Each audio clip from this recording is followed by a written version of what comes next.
കുമ്മനം രാജശേഖരൻ അവർ, ആരാധനായിട്ടുള്ള ശ്രീ കൃഷ്ണദാസേട്ടൻ, നമ്മളെല്ലാവരുടെയും പ്രിയപ്പെട്ട സംസ്ഥാന അധ്യക്ഷൻ ശ്രീ സുരേന്ദ്രൻ അവർ, എന്റെ സഹപ്രവർത്തകൻ ശ്രീമതി രാജീവ് പ്രസാദ്, ശ്രീമതി ടി പി സിന്ധുമോൾ, NDAയുടെ നേതാക്കന്മാർ ശ്രീ രഞ്ജിത്ത്, എന്റെ പ്രിയപ്പെട്ട സഹപ്രവർത്തകരെ, രണ്ട് കാര്യങ്ങൾ മാത്രമാണ് ഞാൻ ഇവിടെ ഈ വൈകിയങ്ങളിൽ സംസാരിക്കാൻ ആഗ്രഹിക്കുന്നത്. ഒന്ന്, ഭാരതീയ ജനതാ പാർട്ടി നമ്മൾ നേതൃത്വം കൊടുക്കുന്ന NDA സഖ്യം നമ്മൾ വിചാരിച്ചാൽ ഒന്നും നടക്കില്ല എന്നുള്ള രീതിയിൽ കേരളത്തിന്റെ ഭരണപക്ഷവും പ്രതിപക്ഷവും നമ്മളെല്ലാവരെയും ആക്ഷേപിക്കാനും അധിക്ഷേപിക്കാനും ശ്രമിക്കുമ്പോ നമ്മൾ ഓരോ പ്രവർത്തകന്മാരും എണീറ്റ് നിന്നുകൊണ്ട് കേരളത്തിന്റെ മുഖ്യമന്ത്രിയെ നോക്കി പറയുന്നത്, VD സതീശനെ നോക്കി പറയുന്നത്, ഞങ്ങൾ തീരുമാനിച്ചതൊക്കെ ഞങ്ങൾ കേരളത്തിന്റെ മണ്ണിൽ നടപ്പിലാക്കിയിട്ടുണ്ട്. കാരണം നമ്മൾ ഇന്നും ഇന്നലെയും തുടങ്ങിയതല്ല, അധികാരത്തിന്റെ ഇടനാഴികളിലൂടെ നടന്നിട്ടല്ല യുവമോർച്ച എന്ന് പറയുന്ന പ്രസ്ഥാനത്തെ കേരളത്തെ നമ്മൾ കരുപിടിപ്പിച്ചിട്ടുള്ളത്.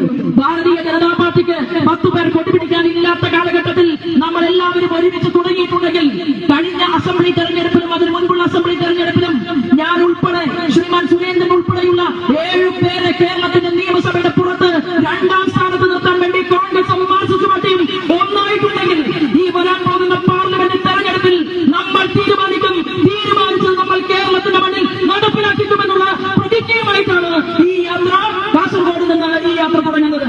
ഈ യാത്രയ്ക്ക് ഒരു ലക്ഷ്യമുണ്ട്. ഈ യാത്ര പാവപ്പെട്ടവർക്ക് വേണ്ടിയിട്ടാണ്. നേരത്തെ കുമ്മനം രാജേട്ടൻ പറഞ്ഞില്ലേ, ഒരു പാവപ്പെട്ട അമ്മ ചിപ്പിച്ച ചട്ടിയും എടുത്തുകൊണ്ട് കേരളത്തിന്റെ മുന്നിൽ നടന്നപ്പോ ആ അമ്മയുടെ കൈപിടിക്കാൻ ഭാരതീയ ജനതാ പാർട്ടി മാത്രമേ ഈ കേരളത്തിന്റെ മണ്ണിൽ ഉണ്ടായിരുന്നുള്ളൂ. ആ അമ്മയെ ശ്രീമാൻ നരേന്ദ്രമോദിജി വന്ന സ്റ്റേജിൽ ആ അമ്മ നമ്മളോടൊപ്പം ഒരുമിച്ച് വരികയുണ്ടായി.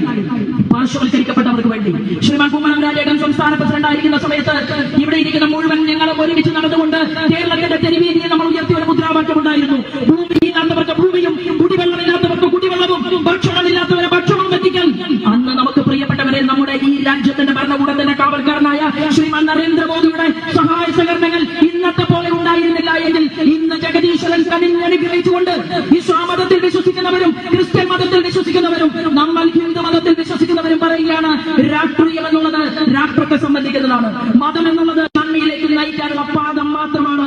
നിന്റെ മതം നിനക്കും എന്റെ മതം എനിക്കുമെന്ന് പ്രഖ്യാപിച്ചുകൊണ്ട് ഈ രാജ്യത്തിന്റെ സനാതന മൂല്യത്തെ ഉയർത്തിപ്പിടിച്ചുകൊണ്ട് നമ്മൾ ഈ ഭാരതീയ ജനതാ പാർട്ടിയുടെ പാർലമെന്റേറിയന്മാരെ ഇന്ത്യൻ പാർലമെന്റിലേക്ക് അയക്കുമെന്നുള്ള ദൃഢപ്രതിജ്ഞയുമായിട്ടാണ് ഞാനും നിങ്ങളും ഉൾപ്പെടെയുള്ളവർ കേൾക്കുന്നത്. നമുക്ക് പരാധീനതകളുണ്ട്, നമുക്ക് വേദനകളുണ്ട്, നമുക്ക് ബുദ്ധിമുട്ടുകളുണ്ട്. പക്ഷേ നമ്മൾ തുടങ്ങിയത്, നമ്മൾ ആ ചിന്തയും സ്വപ്നവും പൂർത്തീകരിക്കപ്പെട്ടതിന് മാത്രമേ നമ്മൾ നിർത്താൻ ആഗ്രഹിക്കുകയുള്ളൂ. ഇത് കൽപ്പവൃക്ഷമാണ് നമ്മൾ വെച്ചിട്ടുള്ളത്. നമ്മൾ വെച്ചത് ഒരു കൊല വെട്ടിയിട്ട് ആ വാഴ വെട്ടി അവസാനിപ്പിക്കാനുള്ള പരിപാടിയല്ല എന്ന് കോൺഗ്രസിനോടും കേരളത്തിന്റെ മുഖ്യമന്ത്രിയോടും പറയാൻ ഞങ്ങൾ ആഗ്രഹിക്കുന്നു.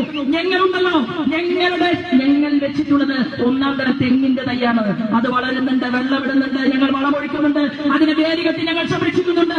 ആ കൽപ്പവൃക്ഷം കായ്ച്ചു കഴിഞ്ഞാൽ പിന്നെ അത് എത്രയോ വർഷങ്ങൾ പാനീയമായി, അന്നപാനീയമായിട്ട് കേരളത്തിലെ ജനങ്ങളുടെ വീടുകൾക്കകത്തേക്ക് എത്തും.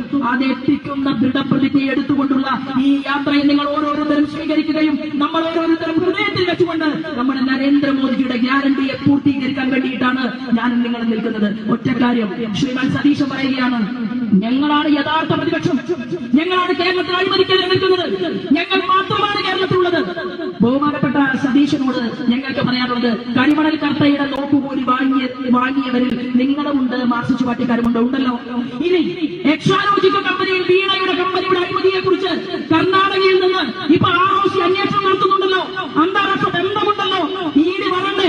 അങ്ങനെ വരണമെങ്കിൽ എന്തായാലും പിണറായി വിജയൻ വിചാരിച്ചൊരു കേസിൽ ED വരുത്തില്ലല്ലോ. സതീശ, നിങ്ങളൊന്ന് വണ്ടി കയറിയിട്ട് കർണാടകയിലെ നിങ്ങളുടെ മുഖ്യമന്ത്രി ഉണ്ടല്ലോ സിദ്ധരാമയ്യെ കണ്ട് പറയണം, എക്സാലോജിക് കമ്പനിക്ക് CBI അന്വേഷിക്കാൻ വരണമെന്ന് പറയാനുള്ള ആർജവം സതീശനുണ്ടോ? സതീശൻ നിയമസഭയ്ക്കകത്ത് BJP-യെ വെല്ലുവിളിക്കുന്നു, പുറത്തും BJP-യെ വെല്ലുവിളിക്കുന്നു. പക്ഷേ സതീശന്റെ പാർട്ടിക്ക് MLA ഉണ്ടായിരുന്നു, MP ഉണ്ടായിരുന്നു, മന്ത്രിമാരുണ്ടായിരുന്നു. പക്ഷെ നിങ്ങൾക്കും എനിക്കും നമ്മൾക്കും ഇതൊന്നും വേണ്ട. ഇവിടുത്തെ കള്ളന്മാരെ കൽപ്പുറങ്കിൽ അടക്കമെന്ന് പ്രഖ്യാപിച്ചുകൊണ്ടാണ് ഞാനും നിങ്ങൾ ഉൾപ്പെടെയുള്ളവർ ഈ ജൈത്രയാത്രയ്ക്ക് നേതൃത്വം കൊടുക്കുന്നത്.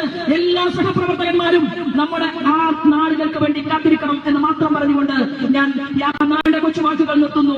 വന്ദേ മാതരം.